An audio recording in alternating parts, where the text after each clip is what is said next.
పట్టు పరిశ్రమకు సంబంధించి అంటే మల్బరీకి సంబంధించి చేయాల్సినటువంటి సాగు గురించి అడగడం జరిగింది అధ్యక్ష.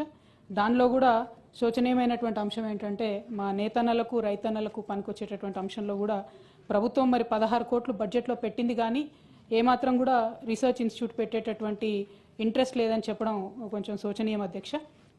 అంతకుముందు కేసీఆర్ గారు అధికారంలో ఉన్నప్పుడు ఉమ్మడి ఆంధ్రప్రదేశ్లో సాగు లేకుండే అధ్యక్ష, మల్బరీ సాగు పూర్తిగా లేదు.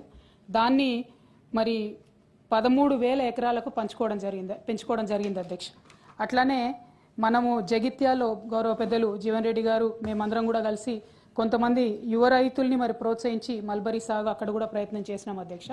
అయితే చాలా తక్కువ సంఖ్యలో వాళ్ళు ముందుకు వచ్చినారు.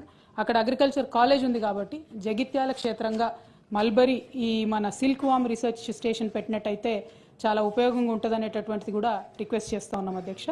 గౌరవ మంత్రివర్యులు దృష్టికి తీసుకురావాల్సినటువంటి మరొక ముఖ్యమైనటువంటి అంశం ఏంటంటే ఇప్పుడు ఈ సెరికల్చర్ డిపార్ట్మెంట్లో అధ్యక్ష 650 వరకు అలాటెడ్ జాబ్స్ ఉన్నాయి అధ్యక్ష.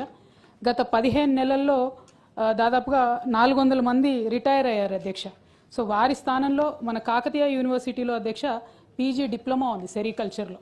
అక్కడ ఉన్నటువంటి పిల్లలకి ఉద్యోగాలు ఇవ్వాల్సిందిగా కోరుతా ఉన్నాం అధ్యక్ష. వాళ్ళు కూడా ధర్నాలు దీక్షలు చేసేటటువంటి పరిస్థితిలో ఉన్నారు కాబట్టి ఈ కాకతీయ యూనివర్సిటీలో ఉన్నటువంటి పిల్లలకు ఇది ఇవ్వాలని కోరుతా ఉన్నాం అధ్యక్ష.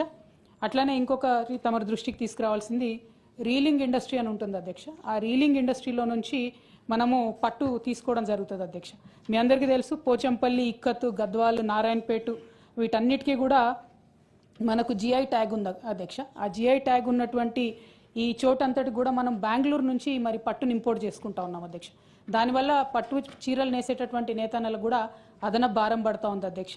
మేము కేసీఆర్ గారి హయాంలో ప్రతి పట్టుగుళ్ళకి 75 రూపాయల చొప్పున వరుసగా డబ్బులు ఇచ్చుకుంటూ వచ్చాం అధ్యక్ష.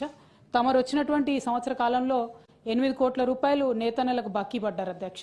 ఆ బకాయిలను కూడా త్వరగా రిలీజ్ చేయవలసిందిగా కోరుతా ఉన్నాం అధ్యక్ష. అదేవిధంగా గౌరవ మంత్రివర్యుల దృష్టికి తీసుకొచ్చేది ఏంటంటే ఎన్నడూ లేని విధంగా కేంద్ర ప్రభుత్వం జీఎస్టీని విధించింది అధ్యక్ష చేనేత వస్త్రాల మీద. దాన్ని మేము మ్యాచింగ్ గ్రాంట్ ఇస్తాము, మా రాష్ట్ర ప్రభుత్వం నుంచి జీఎస్టీని చేనేత మీద మాఫీ చేస్తామని చెప్పారు అధ్యక్ష.